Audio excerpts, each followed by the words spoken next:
aiton vierille kutsumaan hääaterialle. Mutta mitäpä meitä auttaisi vanha historia, kun olemme tässä ajassa. Nyt on vuosi 2011. Ja meillä monet läsnäolijoista me tiedämme sen, että tämä vuosikymmen tuntuu utopialta. Minä muistan 70-luvulla, kun mä olin semmoinen 7-18-vuotias kaveri. Mä olin niin alkoholisoitunut tuolla ainoan Iisalmen rautatie sillä alla, mitä oli yksi semmoinen 5 metrin pätkä, niin siellä me sormusta veittiin. Mulla oli semmoinen elämäntilanne siinä, että mä ajattelin, että en minä ikinä voi enää tulla Jeesukselle, mä en tohdi tulla sinne. Mutta sitten kuitenkin hän veti minun puoleensa. Ja tässä kuningas meni katsomaan pöytävieraita. Tässä sanotaan, hän näki siellä miehen, joka ei ollut puettu häävaatteisiin. Kun mä menin tuolla noina vuosina kokoukseen, niin mä vähän ajattelin sitten, mulla on monta kertaa oli soveissa, nyt on tämmöiset työhousut jalassa, mutta taitaa olla puhtaat. Mulla oli monesti semmoinen aika kuraiset kamppeet ja vähän niitä siistin siinä. Ja mä vertasin sitä, että minkälaisessa kamppeessa pitäisi tulla. Ja sitten kun minä Jeesuksen seuraalle hapuilemaankin, niin kun mä 80-luvun alussa ensimmäisen kerran tein oikein hyvän yrityksen siitä, niin mä menin silloin tuonne Anni Kauppusen pukuliikkeeseen ja ostin semmoisen vaaleansinisen puvuukin oikein sieltä. Mä että nyt minulla on semmoinen puku, että minä olen sovelias menemään Herran huoneeseen. Ja meninkin se puku päällä tuonne seurakuntaan ja minut otettiin vastaan. Mutta mä pikkuhiljaa... Vai ei sen puvun takia? Ei. Sitten mä huomasin pikkuhiljaa kuitenkin, että eipä se puku paljon auttanut, kun siinä puvun alla oli se sama kauka.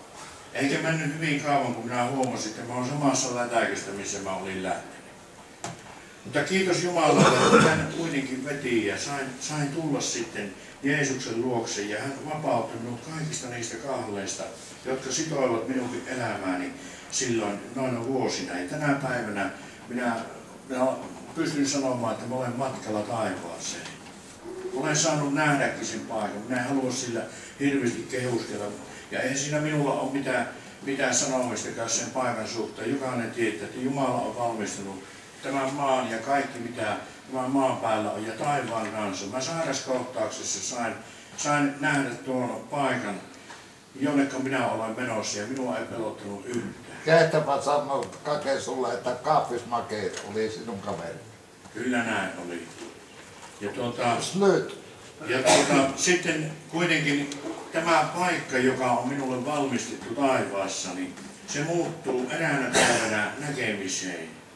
Ja kun minä sain tuon kokemuksen kokea, niin tuossa sairaskohtauksessa sain jatkovuosia, joita nyt on 3. koneessa mulla sen kohtauksen jälkeen, kun minä sain jatkovuosia. Mä en tiedä, että kuinka pitkään se. Voihan se olla, että minä huomenna aamuna jo olen perillä. Mutta minä tiedän sen, että jos minä ajan rajaan ylitän, niin minä olen perillä.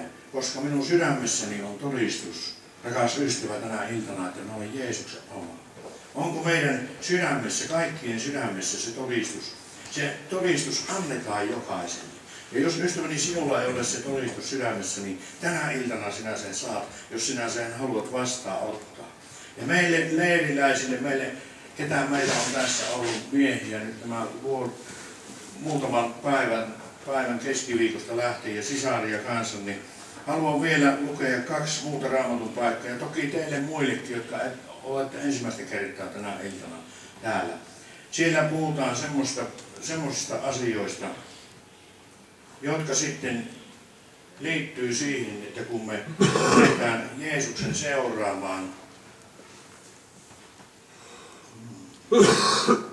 Jeesusta seuraamaan, että mistä koostuu sen, että miten me ehkä voisimme pysyä Kristuksessa. Siinähän se minun vaikeus ainakin oli siinä, että minä eksyin aina.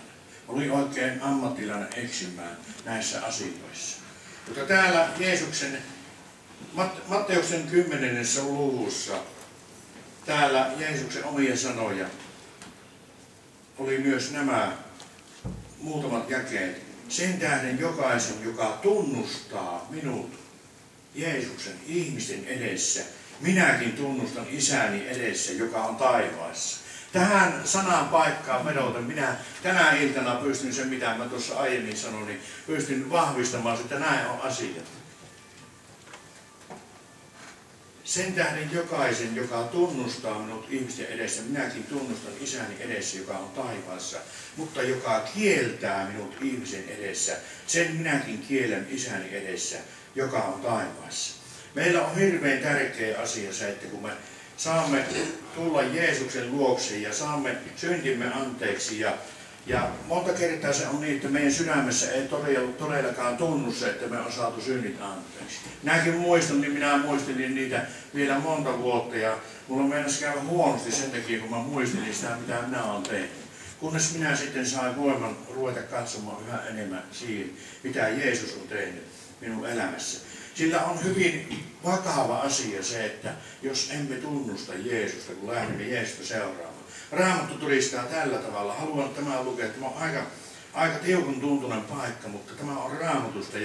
Ja minä tänä aamuna sain sen ja mä haluan lukea tähän oman puheenvuoroni loppuun myös tämän. Ja tämä on niin vakava, että meidän kannattaa ottaa siitä vaari. Tässä puhutaan siitä, että minkälainen hedelmä meillä on ollut. Sitähän me emme itse voi vaikuttaa. Ja jos minun varaan jäisi se, mitä hedelmää elämäni tuottaa ja sinun ystäväni, niin me jouduttaisiin sanomaan, että se tuottaa huonoa hedelmää. Mutta Jeesus antaa sen ja Jumala antaa sen kasvun oman pyhän henkensä kautta. Tässä Matteuksen evankeliumin 12. luku, ihan tässä seuraava luku, mitä edellä luin. Jeesus puhuu siitä, kuinka ihmisen sydämessä on olemassa tilaa. Ja kun tämmöinen ihminen, joka kuulee Jeesuksen niin kuin minäkin, niin mä muistan, niin minä joskus tyhjensin sitten sen sydämen käänpä oikein perusteellisesti. En käy niitä kertomaan, monet varmaan tiedättekin sen ja muistatte, jotka tunnette minun hyvin. Niin mä puhdistin sitten sen oman sydämen käänpä oikein hyväksi, mutta mä ajattelin, että kyllä minä pärjään omillanikin. Mulla on nyt hyvästi, mulla on hyvä työpaikka ja paaluakin vähän on kukkarossa ja tuolla. Mutta silloin minä tulin elämässä tilanteeseen, josta Jeesus puhuu tässä. Tässä puhutaan semmoista sydämestä, joka alkaa vähättelemään sitten saatua hyvää maistaa, niin Jeesuksen armoa. Tässä sanotaan, että kun saastainen henki lähtee ihmisestä. Mä tiedän, että minusta lähti saastainen henki sillä hetkellä, kun minä sain Jeesuksen sydämeen. Sillä ne ei asu samassa sydämessä. Kun saastainen henki lähtee ihmisistä, kuljeksi se autioita paikkoja ja etsii lepoa, vaan ei löydä. Silloin se sanoo, minä palaan huoneeseeni, josta lähdin. Ja kun se tulee, tapaa sen huoneen tyhjänä ja lakaistuna ja kaunistettuna, silloin se menee ja ottaa mukaansa 7 muuta henkeä pahempaa kuin ne itse. Ja he tulevat sisään ja asuvat siellä. Ja sen ihmisen viimeiset vuodet tulevat pahemmiksi kuin ensimmäiset. Ystäväni, on erittäin vakava asia se, että me omalta osaltamme haluaisimme ja antaisimme Jeesuksen hallita meidän elämässä ja sydämessämme sitten kun hänet sinne sydämeen pyydämme. Ja hän on sanonut, että sitä, joka minun tyköni tulee, minä en heitä ulos. Kenenkään ei tarvitse sanoa sitä, että Jeesus ei minua huolisi. Tänä iltana, jos sä tunnet sydämessäsi, että Jeesus ei asu vielä sinun sydämessäni, niin sano, että Jeesus tulee minun sydämeeni, niin Jeesus tekee kaiken lopun. Näistä muista asioista sinun ei tarvitse enää välittää ja kantaa huolta sen enempää. Saastainen henki lähtee ja saat muuttua uudesti ylhäälle. Siunasta teille kaikille. Hei.